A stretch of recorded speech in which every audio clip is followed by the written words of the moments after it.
Just to say a little bit about this panel. So our next panel is we wanted to get people who are associated with education and more directly involved in education as professionals to have a bit of time to talk. So we've got Joe's going to have some more time to talk about the work of BACP and CYP, Children and Young People's Lead, and her activity there.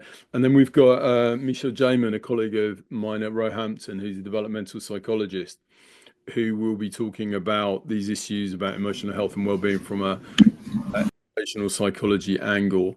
And then we've got Emma and Eva from McPin, which is does a lot of work with young people as service users and listening to young people's voices. So they'll be talking about it from the perspective of that sector in terms of involvement with young people. So maybe Joe, you were talking a little bit already. Let's come back to you properly. This is your slot, and we got. Oh, okay. Well, you know me, Mick. I'll be making it up as I go along, but I will be going through some key pieces of work. So, hello everyone. What a brilliant evening! It's so good to see all the different people here and the voices of young people, and hearing Rachel as well was so significant. So, my name's Jo. I am the Children, Young People and Families Lead at BACP. I'm also the safeguarding lead, so I was absolutely desperate to pick up on Dylan's safeguarding issue, and actually wanted to say safeguarding should not be done to people, it should be done with people, and there should have been an action plan for Dylan around what the next steps were, and they should have been really clear. And it just breaks my heart when I hear stories like that, because it really leaves people having no trust in a profession where we're based on trust, and based on being non-judgmental and empathic and all of those things. So I just wanted to start off with that. But my work then, I mean, it's really picking up on some of the things that Giles was saying. So we're trying to pitch all our campaign work at the moment in what I call working with the missing middle. So I've been developing a flow chart, which I'm going to share with you in the chat. It's one of those flow charts that is just too big to put onto the screen, because it just keeps, it's an elongated one, and it flows. And it's a step care model where I see us logically trying to place where counselling and psychotherapy is with the current political landscape in England, because we're hearing about mental health support teams, we're hearing about mental health professionals in schools, we're hearing there's no money. I'd like to be campaigning for access to 1, 2, 3, 4, 5 counsellors in every school in the country, but that's not going to happen. So we have to look at the reality of what the resources are. And what we're looking at is trying to, and this comes from some of the work that we've done with our school-based counselling expert reference group, which are my body of people that are out there, because my school counselling ended in 2018, so I even missed the pandemic. I went into policy work straight after that, so I don't have that experience of working in schools now with all the complex issues that appear to be coming through. And so what we're trying to pitch ourselves with, if there's mental health support teams working in that sort of get help area, and then you've got this gaping hole that isn't a gaping hole because we know how to fill it, and then you've got these referrals that go to CAMHS that don't meet the threshold, there's waiting lists, like what could be done before we get there? And we talk about that as working with the missing middle, who aren't really missing. And when I was speaking to Meg a little while ago from NCPS, she was saying it's not just the young people that are missing in that middle, it's the counsellors and psychotherapists as well. And that sort of, made absolute sense. So it's looking into that getting more help. So mental health support teams are getting help. The CAMHS is a long way sort of down the pathway. So the getting more help bit. So it's complementing services that are out there already and having a step care pathway, which seems absolutely logical to me. Where we get as far as UK government is concerned is another issue. But West Streeting did announce in an education committee event a couple of weeks ago that we're having CYP IAPT. So we're looking at it just came out. This is the first time we've heard of this since it was shelved a number of years ago. So we're wondering what that means, and trying to market ourselves around the workforce, the trained workforce that is available to fit in, potentially to some of those roles. The other thing our expert reference group have worked on in the last couple of years, again, Giles mentioned the blueprint, the 2015 blueprint that was produced, and it is so out of date. In fact, a number of us have tried to get that removed because it's so outdated is the only word for it. And because the DFE decided not to retire it, we wrote our own guidelines with the support from so many different organisations and members. That's around basic essential guide, if you like, to schools, to commissioners, around if you're employing a counsellor, if you employ them on a sessional basis, if you're getting in a service, if you or if you're employing somebody as part of your staff team. So we produced that about 2 years ago, and we will do a review of that because it'll be time to do an update of that. But I can share that in the. Oh, Joe, what's happened? I think we just lost Joe for a moment. Lost Joe. Yeah. An organisation, a think tank called Public First, and they did a socioeconomic impact around, the employ or a government funded stream to fund, like in Scotland, in Wales and Northern Ireland. We know how far behind we are in England for that, and the results were phenomenal. I mean, it was it supported the previous study by Place to Be, around for every £1 you spend, you get an £8 return. But that was in primary schools, was their study. But we found in primary schools, the earlier they help, you get a £10 return on investment. So that was a really important piece of impact assessment for us. Again, it's just trying to use those documents and those policy reports in the right spaces.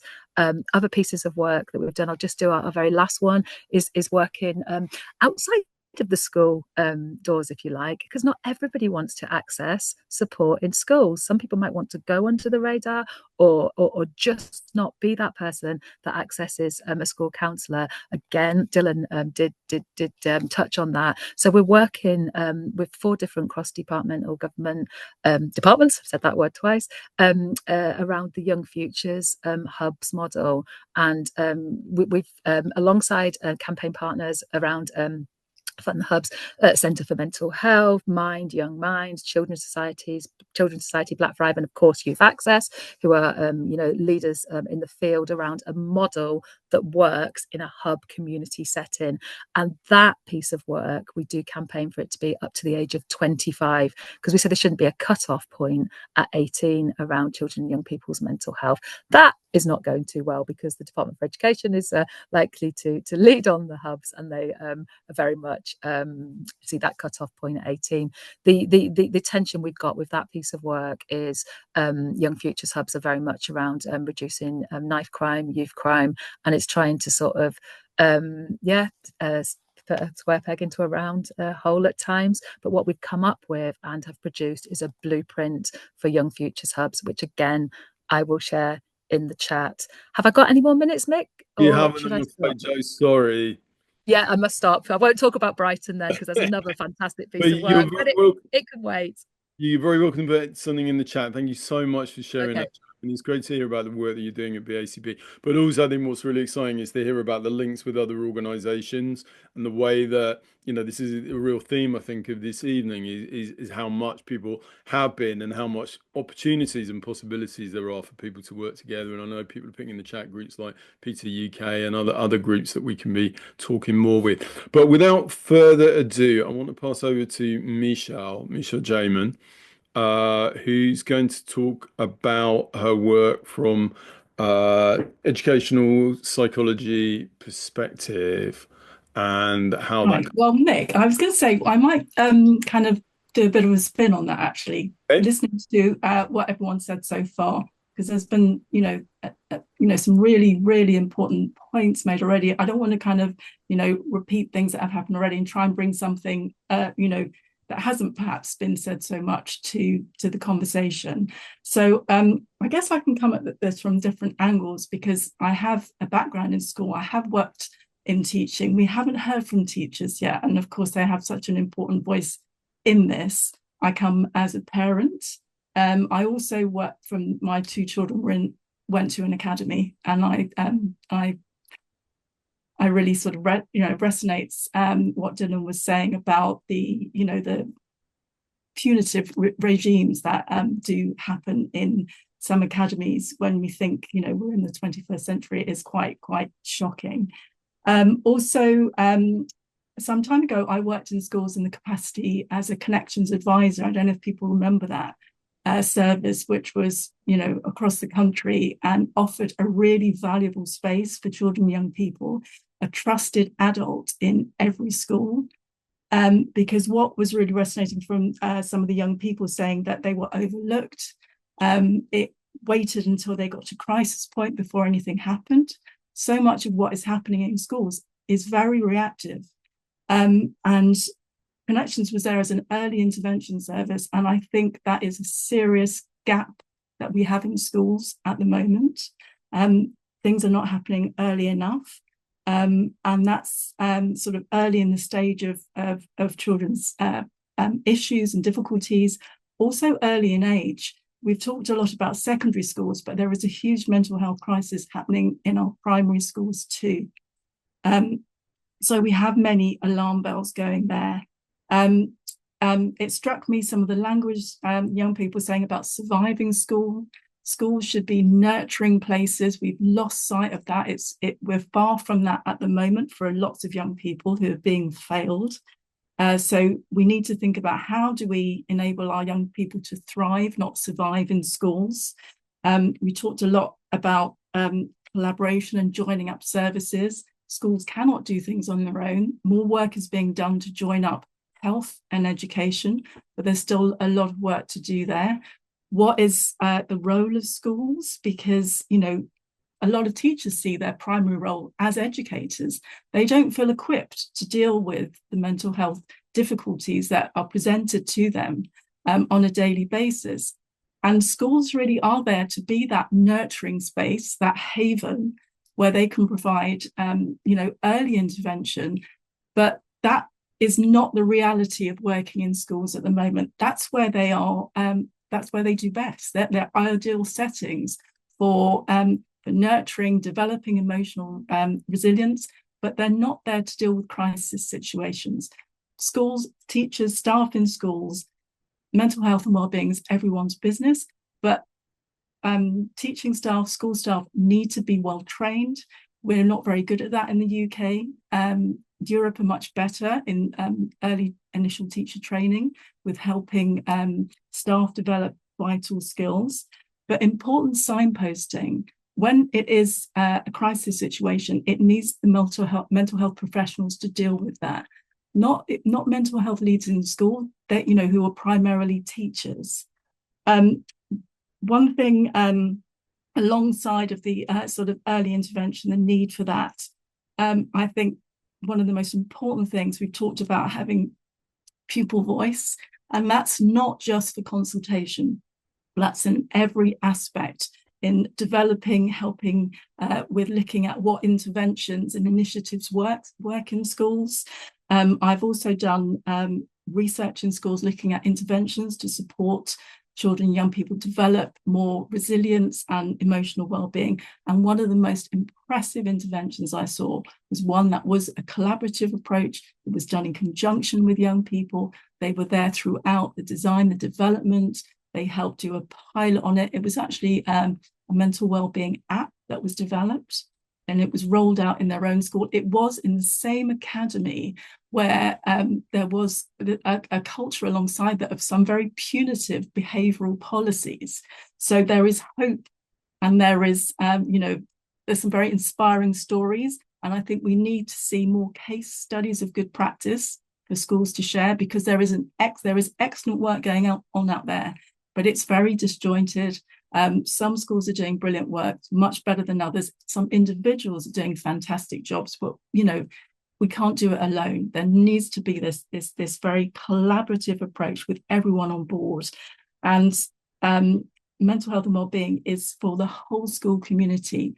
That is teachers, pupils, parents, everyone involved in the school. And a buy-in having a holistic well-being culture. Someone mentioned earlier as well about, we need to think about nutrition. We need to think about physical health as well, because all of that is integral to mental health and well-being. And if we have mentally healthy children and young people, they are going to do well academically. It is so interrelated, and I think schools lose sight of that when there is this tension between it's all about the academics, and then we lose sight of the essential mental health and well-being, which is so integral to children doing well at learning. They need to be learner ready, and that's not just about when children start school. That needs to be throughout their school career.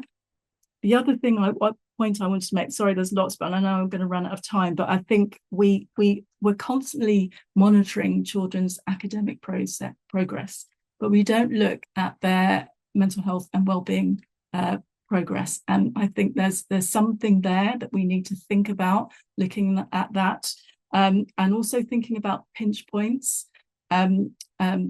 We heard about how, particularly when there are, I think there's a point in year 8 where there's a bit of a dip, where children come in. We have to think about transition and the particular stresses and pressures there, and think about interventions that work for, when we're focused on particular areas. Also, obviously, around GCSEs, but not just think, in silos about, the stress is the exams and children will get over that, without looking at the wider picture, what's going on in young people's lives. And it must be, personalised. A lot of people mentioned about not this one size fits all approach, and, thinking about a very child and young person centred approach. And of course, that involves really finding out from the young people themselves, what is it, what's meaningful for them, what works for them. So I think I know I've jumped around a little bit here, but I wanted to, and also to finish on a sort of, a message of hope. We've heard some amazing stories from very, very articulate young people here, very passionate stories from parents as well. We need to do something with this. Consultation, listening is the first stage, but now we need to put this in something and put action into where these words have come from, to move forward in a positive way and give young people the experiences that they deserve. Okay, I think, is that me done? Yeah. Thank you so much, Michelle. That's really appreciated, and so much there, I think, to contribute to the discussion, and, the complexities that you're raising about, that there can be good practice and difficult practice in the same context, and the need for case studies. So I want to move straight on. So we're very fortunate to have Eva and Emma here from the McPinn Foundation, who do a lot of work with users with experience, and work very closely with young people, and obviously that involves a lot of work around school-related issues. So Eva and Emma, can I pass over to you, please? And again, 5 minutes to share something of your work and your thoughts on the questions we're looking at today. Thank you very much, Mick. So yeah, as Mick's mentioned, hello everyone, my name is Emma and I'm joined by Eva, and we are from McPinn, and we are a mental health research charity. And what we do at McPinn is we believe that research is done and made best when people with lived experience mental health issues are involved in the research itself. So shaping it, advising it and guiding it all along the way. And as Mick said, we're on the young people's team. So we work specifically with people aged 13 to 28 who have lived experience of mental health issues to facilitate involvement in mental health research projects. Yes, so essentially just to kind of touch on some of the fantastic points that have been raised today, I guess kind of one of our asks and points here from McPinn would be to ensure that schools are provided with the knowledge and resource to support young people who struggle with their mental health. And just to contextualise this a bit, one of the projects I've previously worked on here at McPinn, it was looking at great big GP data of the impact on young people's mental health over the COVID-19 pandemic. And we had young people involved in the project and parents and carers involved in the project, and we created these fantastic outputs.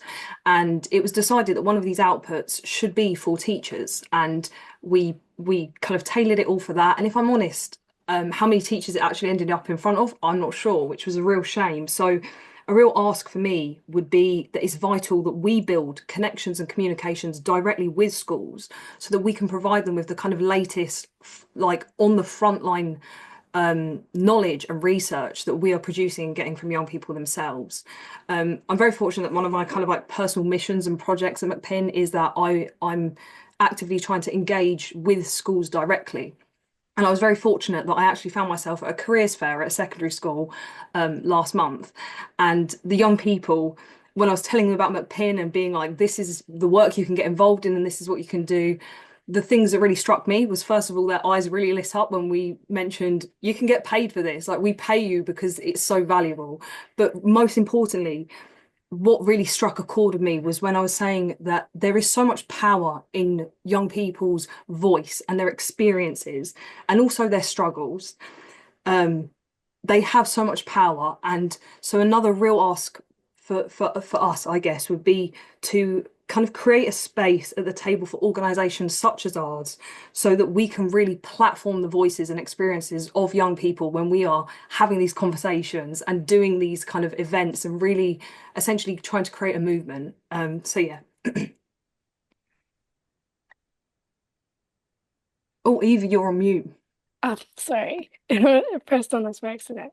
So my ask would be to provide schools and teachers with the resources to understand the root causes of behaviour and to use that knowledge to provide holistic support. And as Rachel mentioned, to make sure that they're held accountable in doing this. And this ask draws from a project that we support with called the Peer Action Collective, also known as PAC. And PAC involves a team of around 19 young peer researchers. And what they do is they conduct youth-led research to tackle youth violence. And in phase 1 of our work, we went into schools to conduct workshops, focus groups, and surveys to try and understand the support needed before, during, and after school exclusions to protect young people from youth violence. So from our findings, the young peer researchers found that school exclusions could increase the likelihood of becoming involved in violence. So they created 8 key solutions and a kind of roadmap for the best practice exclusion process.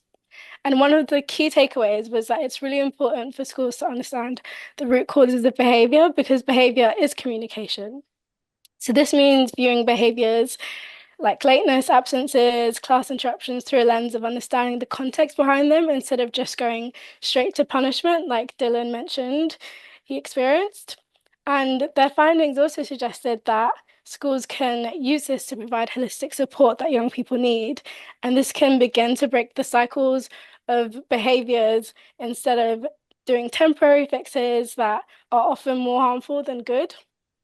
And examples of this holistic support the research highlighted would be involving mental health specific education, mental health support, helping with building aspirations and goals, focusing on young people's strengths, and forming positive relationships with young people. And these forms of support were highlighted to be beneficial for all young people, so not only those involved in violence. And it showed that when schools aren't emotionally healthy and don't view young people holistically, there can sometimes be fatal effects. And while youth violence is one of the common outcomes of the issue, only focusing on what behaviours are, as opposed to why, comes with a range of consequences to young people's mental health and their well-being. And as the future generation, what we do for and with young people is so important. So schools have such an important role in providing support and education beyond academia, as so many people have mentioned already. And it's really important that they provide young people with positive self-belief and they can allow young people to form these positive relationships that will set them up for the future.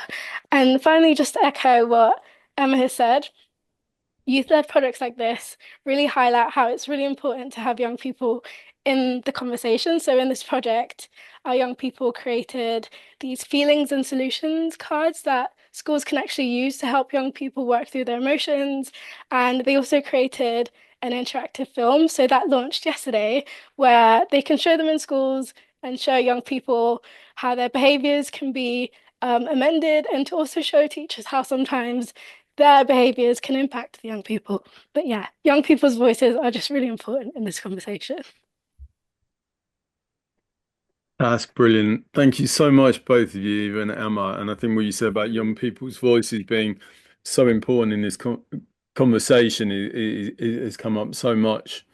And it's so much at the heart of, I guess, where we need to take things forward.